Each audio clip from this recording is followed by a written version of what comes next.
আসসালামু আলাইকুম সুপ্রিয় দর্শক, আমার রান্নাঘরে আরেকটি নতুন রেসিপিতে আপনাদের সবাইকে স্বাগতম। কোরবানি ঈদে আমাদের কিন্তু চালের গুঁড়ো রুটি এবং গরুর মাংসটা সবারই কিন্তু খুবই পছন্দ। আর সেই চালের গুঁড়ো রুটিটা কিভাবে ঝটপট তৈরি করতে পারবেন সাথে গরুর মাংস, সেটাই আজকে আপনাদের মাঝে শেয়ার করব। দেখা যায় অনেকেই ঝামেলার জন্য এই রুটিটা তৈরি করতে চায় না। তা চলুন এটা আমি কিভাবে তৈরি করেছি সেটাই আপনাদের মাঝে শেয়ার করি। প্রথমে আমি এখানে নিয়ে নিলাম 1 কেজি গরুর মাংস। এটাকে খুব সুন্দর করে ভালোভাবে ধুয়ে পরিষ্কার করে নিলাম। 1 কেজি গরুর মাংসের জন্য আমি এখানে 1 কাপ পেঁয়াজ কুচি দিয়ে দিলাম, 2টা তেজপাতা, 2টা দারচিনি, আর এখানে দিয়ে দিচ্ছি আমি একটি স্টার তারা মশলা কিংবা বিরিয়ানি ফুলও বলতে পারেন। এটা কিন্তু খুবই ঝাঁঝালো, অল্প পরিমাণেই দেবেন। দিয়ে দিচ্ছি বড় একটি এলাচ, সাথে গোলমরিচ কিছু, দিয়ে দিচ্ছি স্বাদ মতো লবণ। এখন আমি এর ভিতরে দিয়ে দেব হলুদ গুঁড়ো এবং মরিচ গুঁড়ো। এখানে আমি 1 চামচ হলুদ গুঁড়ো দিয়েছি আর 2 টেবিল চামচ দিয়ে দিচ্ছি মরিচ গুঁড়ো। আপনারা ঝাল যে যেরকম পছন্দ করেন ঝালটা কিন্তু বুঝে শুনেই দেবেন। এখন এর ভিতরে দিয়ে দিচ্ছি আমি 1 টেবিল চামচ আদা বাটা এবং 1 টেবিল চামচ রসুন বাটা, সাথে দিয়ে দিচ্ছি 1 কাপ তেল। এখন এই সব মশলাগুলো আমি ভালোভাবে হাতের সাহায্যে কিন্তু মেখে নেব। এই মশলাটা খুব ভালোভাবে মেখে নিতে হবে, তা না হলে কিন্তু বেশি একটা ভালো লাগবে না খেতে। এভাবে করে আমি হাতের সাহায্যে মশলাগুলোর সাথে একদম ভালোভাবে একটু মিশিয়ে নিচ্ছি। খুব সুন্দরভাবে এটাকে আমি মিশিয়ে নেওয়ার পরে আমি দিয়ে দেব প্রেসার কুকারে। আপনাদের হাতে যদি সময় থাকে তাহলে কিন্তু মাংসটা ম্যারিনেট করে রেখে দিতে পারেন। আর এই অবস্থায় আমি এখন প্রেসার কুকারে দিয়ে একসাথেই কিন্তু মাংসটাকে রান্না করে নেব।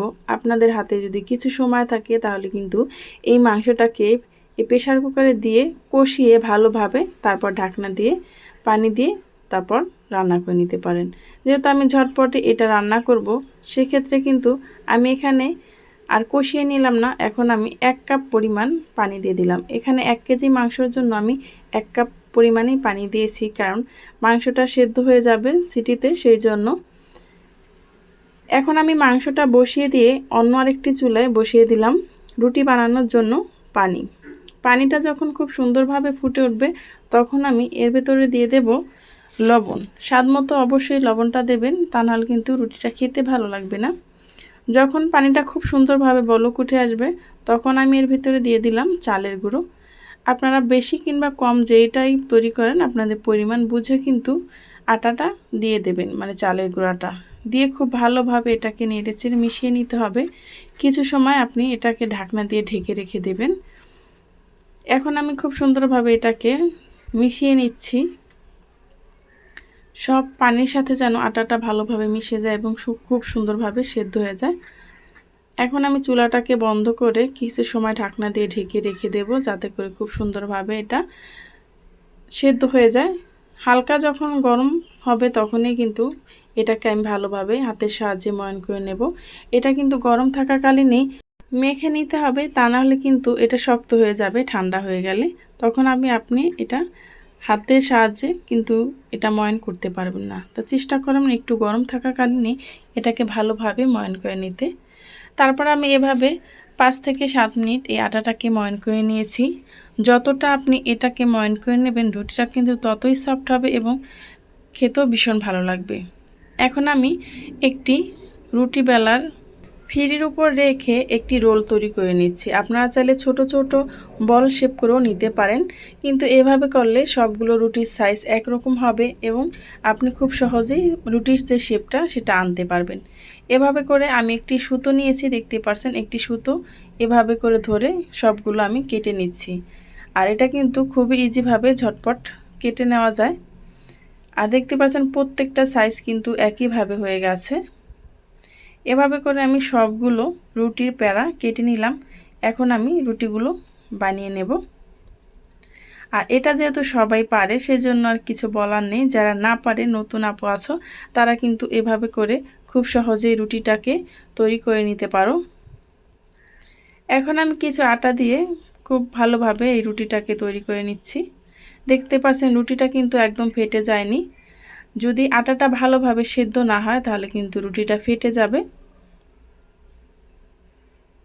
এই পর্যন্ত এসে যারা এখনও লাইক দেননি প্লিজ একটি লাইক দিয়ে ভিডিওটা কন্টিনিউ করবেন। আমার এই ভিডিওটার কোনো অংশ যদি আপনাদের কাছে ভালো লেগে যায় তাহলে প্লিজ চ্যানেলটি সাবস্ক্রাইব করে পাশে থাকা বেল আইকনটা ক্লিক করে রাখবেন, যাতে করে কোনো রেসিপি আপলোড করা মাত্রই আপনার কাছে নোটিফিকেশন পৌঁছে যায়, আপনি দেখে নিতে পারেন।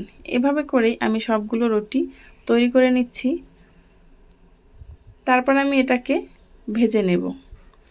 ভাজার ক্ষেত্রে কি করবেন, সব সময় রুটিটা মানে ভাজার 3-4-5 ঘন্টা পরও কিন্তু রুটিটা সফট থাকবে। সেটা হলো যদি আপনি একটি নরম কাপড়ে কিংবা পরিষ্কার কাপড়ে এই রুটিটা চালনির ভিতরে দিয়ে ঢেকে রাখেন, তাহলে কিন্তু এটা আপনি 5 থেকে 6 ঘন্টা 7-8 ঘন্টা হলো এই রুটিটা শক্ত হয়ে যাবে না।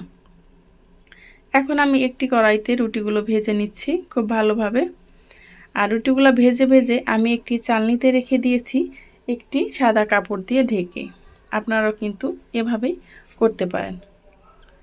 এই রুটিটা ভাজতে বেশি সময় লাগে না, 7 থেকে 8 সেকেন্ড হলেই এই রুটিটা ভাজা হয়ে যায়, যেহেতু এটা সেদ্ধ করা আটা। আর রুটিটা ভাজার সময় এভাবে একটু মুছে মুছে নিলেই কিন্তু রুটিগুলো খুব সুন্দরভাবে ভাজা হয়ে যায়। দেখুন কতটা সুন্দর আর কতটা পারফেক্ট হয়েছে রুটিগুলো। এখন আমি যে মাংসটা প্রেসার কুকারে বসিয়ে দিয়েছিলাম সেটা একটু দেখে নিই। আমার মাংসটাও কিন্তু খুব সুন্দরভাবে হয়ে গেছে। এক পাশে কিন্তু আমার মাংসটাও হয়ে গেল, আর এক পাশে কিন্তু এই রুটিটাও তৈরি হয়ে গেল খুবই ঝটপট অল্প সময়ে। এই তো দেখুন প্রেসার কুকারটাও হালকা ঠান্ডা হয়ে গেছে। এখন আমি এটা খুলে নিলাম। মাংসটার ঝোলটাও কিন্তু একদম গায়ে গায়ে লেগে আছে, একদম বেশিও না আবার কিন্তু কমও না, রুটি দিয়ে খাওয়ার মতো পারফেক্ট একটা ঝোল হয়েছে। এই তো দেখতে পাচ্ছেন খুব সহজে আমি কিভাবে আটা দিয়ে রুটি এবং গরু মাংসটা তৈরি করে ফেললাম। আপনারা চাইলে ঈদের সময় ঝামেলা এড়াতে এভাবেই ঝটপট তৈরি করে নিতে পারেন। এই পর্যন্ত আমার সাথে যারাই ছিলেন তাদেরকে জানাই অসংখ্য ধন্যবাদ। পরবর্তী ভিডিও নিয়ে আসা পর্যন্ত ভালো থাকবেন, সুস্থ থাকবেন। আল্লাহ হাফেজ।